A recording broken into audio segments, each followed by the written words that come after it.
Tired of a spammer ruining your Discord server? Learn how to silence them instantly without banning. First, we'll locate the member list. Then, right-click the offender, set a timeout duration, and optionally log a reason.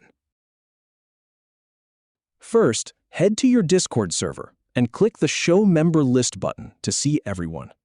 Then, right-click on the offending member's username or avatar to open the context menu.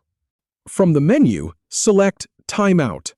Now, choose how long the timeout should last. Options range from 60 seconds up to a week.